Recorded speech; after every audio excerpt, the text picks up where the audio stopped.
And చాలా మంది ఇప్పుడు ఆల్కహాల్ అంటే ఒక మంచి ఫుడ్ లాగా అయిపోయింది వాళ్ళకి, ఒక లిక్విడ్ ఆల్కహాల్. అమ్మాయి అబ్బాయిల తేడా లేకుండా ఇప్పుడు చాలా మంది దాన్ని ఆస్వాదిస్తున్నారు, ఎంటర్టైన్ అవుతున్నారు, అది చేస్తున్నారు. ఎక్కువ ఆల్కహాల్ తీసుకోవడం వల్ల ఎలాంటి సైడ్ ఎఫెక్ట్స్ ఉంటాయి సార్? సో నాకు ఫ్రీక్వెంట్లు వచ్చే క్వశ్చన్స్ ఏంటంటే లైక్ విస్కీ తీసుకోవడం బెటరా లేదా బీర్ తీసుకుంటే బెటరా అని చెప్పేసి ఫ్రీక్వెంట్లీ వస్తుంటాయి క్వశ్చన్స్, ఫ్రెండ్స్ లో కానివ్వండి, కలీగ్స్ లో, అంటే జనరల్ గా అడుగుతూ ఉంటారు. సో ఫర్ ఎగ్జాంపుల్ మనం ఒక విస్కీ తీసుకున్నా బీర్ తీసుకున్నా కూడా, సో విస్కీలో కూడా ఆల్కహాల్ ఉంటుంది, బీర్లో కూడా ఆల్కహాల్ కంటెంట్ అనేది ఉంటుంది. సో ఇప్పుడు ఫర్ ఎగ్జాంపుల్ బీర్ తీసుకుంటారు, అందులో అప్రాక్సిమేట్లీ 280 to 250 to 300 క్యాలరీస్ అనేది ఉంటుంది ఈచ్ సింగిల్ బీర్.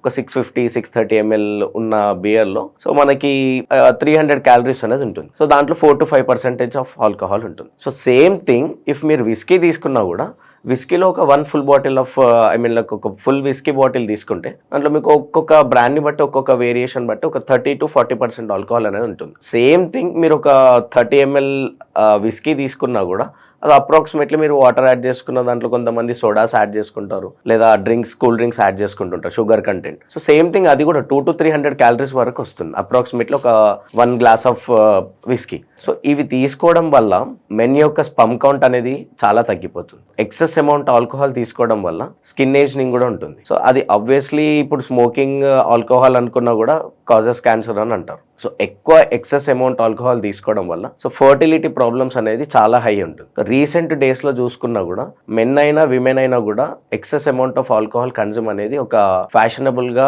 మార్చేసుకున్నారు దాన్ని. సో మెన్ కి కూడా ఫీమేల్ కి కూడా ఫర్టిలిటీ ప్రాబ్లమ్స్ అనేది చాలా ఉంటుంది. సో ఈ మధ్య కాలంలో చూస్తే 30 to 35 ఏజ్ గ్రూప్ పీపుల్ వాళ్ళు కూడా 70 to 80% of the public fertility problems తో ఫేస్ చేస్తున్నారు. సో మీరు ఎక్కడ కూడా న్యాచురల్ థింగ్ అక్కరింగ్ అనేది ఎక్కడ కూడా జరగట్లేదు. సో దాన్ని తగ్గించాలి అని అంటే ఆల్కహాల్ పర్సెంట్ అనేది కంప్లీట్ గా రెడ్యూస్ చేయాలి. సో ఆల్కహాల్ ఎక్సెస్ తీసుకోవడం వల్ల స్లీప్ ని డిస్టర్బెన్స్ చేస్తుంది. సో స్లీప్ డిస్టర్బ్ అవ్వడం వల్ల టెస్టోస్టెరాన్ మీద ఎఫెక్ట్ పడుతుంది. టెస్టోస్టెరాన్ మీద ఎఫెక్ట్ పడిన తర్వాత ఇది ఫర్టిలిటీస్ అనే ప్రాబ్లమ్స్ కి క్రియేట్ అవుతుంది. సో ఎక్సెస్ అమౌంట్ అనేది లివర్ కి కూడా టాక్సిక్ చాలా.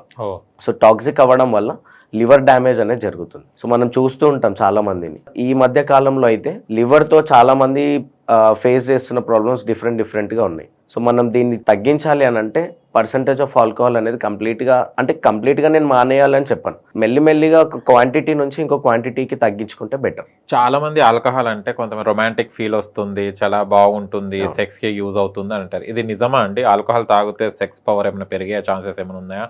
సో ఆల్కహాల్ ఎలా ఉంటుంది అని అంటే, ఆల్కహాల్ కన్జ్యూమ్ చేసినప్పుడు బ్లడ్ ప్రెషర్ అనేది హై అవుతుంది. Okay. So blood pressure high అయినప్పుడు సో మూడ్ స్వింగ్స్ అనేవి చేంజ్ అవుతుంటాయి, either male or female. So వాళ్ళకి ఎక్కువ కన్జ్యూమ్ చేసినప్పుడు ఏంటంటే వాళ్ళకి మూడ్ స్వింగ్స్ చేంజ్ అవ్వడం వల్ల 30 to 35 గ్రూప్ ఏజ్ వాళ్ళకి almost 45 to 55 times per day లో థాట్స్ వస్తుంటాయి, sexual thoughts. Then again 40 to 50 age group వాళ్ళకి సో వాళ్ళకి ఏంటంటే 20 to 25% ఆఫ్ థాట్స్ అంటే పర్ డే లో.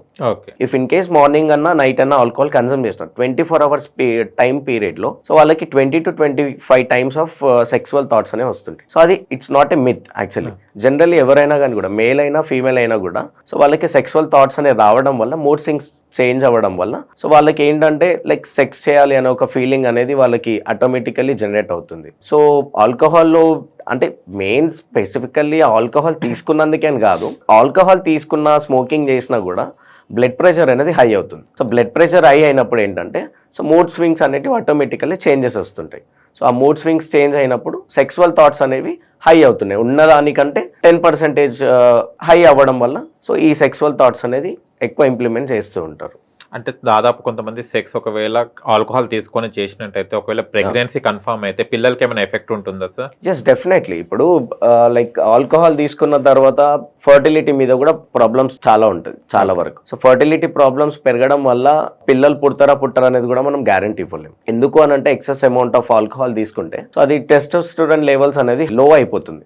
సో టెస్టోస్టెరాన్ లో అవ్వడం వల్ల వాళ్ళకి జైగోట్ అనేది ఫామ్ అవుతుందా లేదా ఎక్టో ఓవరీస్ కి డిఫిట్ అవుతుందా లేదా అనేది మనం చెప్పలేం. సో ఎక్సెస్ అమౌంట్ వల్ల వాళ్ళకి ఏమవుతుంది అని అంటే if in case baby Born అయినా కూడా వాళ్ళ మీద ఎఫెక్టివ్ గా ఉంటుంది. లైక్ ఎలా అంటే లైక్ బ్లడ్ ప్రెషర్ అన్న హై రావడము, లేదా డయాబెటీస్ అన్న రావడము. రీసెంట్ కేసెస్ లో ఆక్స్ఫర్డ్ యూనివర్సిటీ వాళ్ళు రీసెర్చెస్ లో లేటెస్ట్ గా తెలిపిన రీసెర్చ్ ఇది. సో ఎక్సెస్ అమౌంట్ తీసుకొని వాళ్ళు ఇఫ్ ఇన్ కేస్ వాళ్ళు పిల్లల్ని ప్లాన్ చేసుకున్నా సో వాళ్ళకి ఏంటంటే పుట్టబోయే పిల్లలకి వాళ్ళ లైఫ్ స్టైల్ మీద చేంజెస్ ఉంటుంది. సో వాళ్ళ మీద ఎఫెక్టివ్ డెఫినెట్లీ ఉంటుంది.